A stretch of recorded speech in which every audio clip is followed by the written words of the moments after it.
The Forbidden Moon Files, Apocalypse Protocol.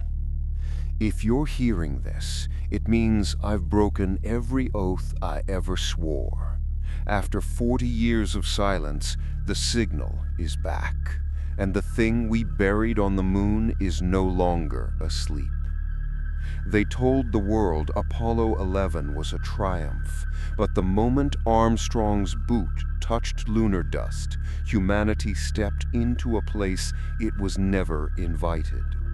In Mission Control, we had two channels, one for the public broadcast and one only 5 of us could hear. The world heard one small step for man. We heard static. Then Armstrong whisper, "They're here.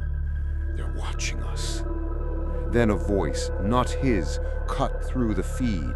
It said, "Do not proceed." 2 minutes and 37 seconds of blackout followed. NASA called it signal loss, but I saw the raw reel. 3 luminous shapes on the crater's edge, moving like liquid silver. Buzz muttered, "We're not alone." Armstrong gasped, "My God." And then the screen went black. They came home to parades and cameras, but their eyes were hollow. In the private debrief, Armstrong said one sentence. "They told us to leave." He wouldn't look at us. He just kept his hands clasped, as if something might pull him back up there. 2 days later, Directive 071A arrived.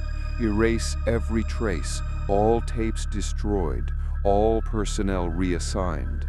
I kept one reel, for proof, for guilt. 2 years later, he called me, said he couldn't carry it anymore. We met in Ohio, no lights, no press. He whispered what he remembered.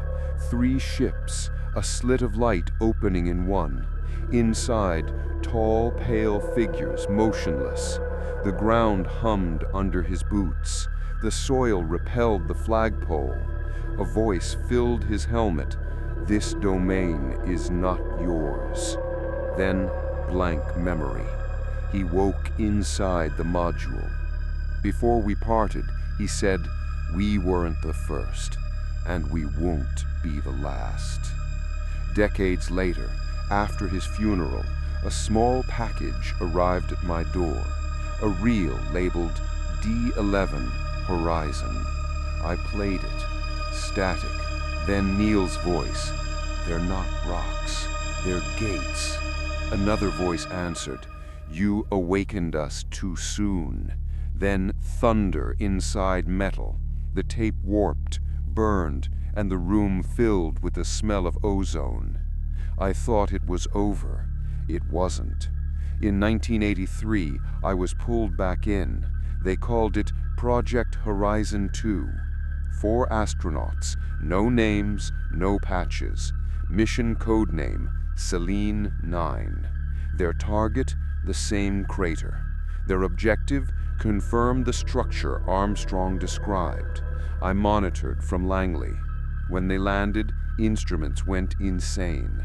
Captain Hayes reported, "Structure visible, rising from dust. It's moving." Then seismic reading, rhythmic, heartbeat-like. Next transmission, screaming, a burst of light, signal lost.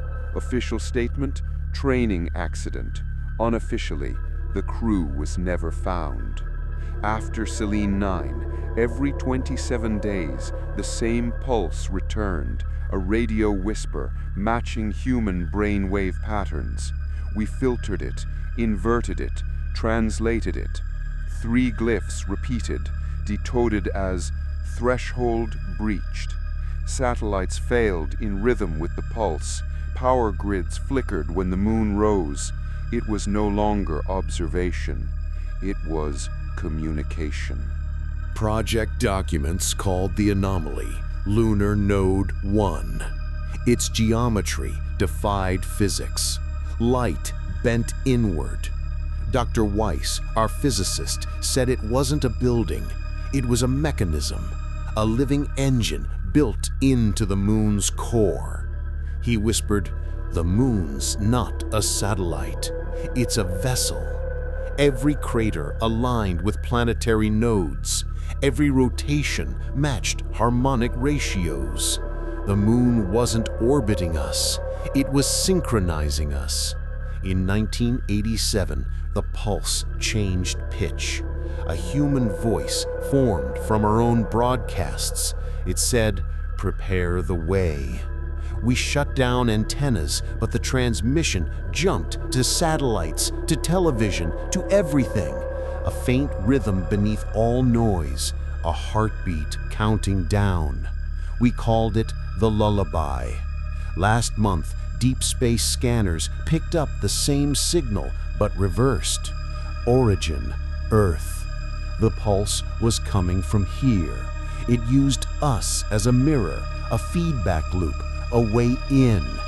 Decoded message, we are awake. NASA denies it. The Pentagon blames solar interference, but I've seen the feed. A lattice of light forming beneath the lunar surface, pulsing in sync with human brain activity. Armstrong didn't find aliens. He found us, or what we used to be. The architects who shaped this world before extinction. The moon is their seed, their ark, their memory core. When we landed, we triggered the reinitialization. Now the system is awaking. Dr. Weiss once said, "The universe doesn't care about survival. It cares about continuity." We're not being invaded. We're being overwritten. If this recording stops abruptly, it's because they found me.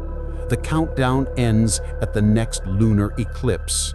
Sensors show a second magnetic field forming inside Earth's core, echoing the moon's frequency.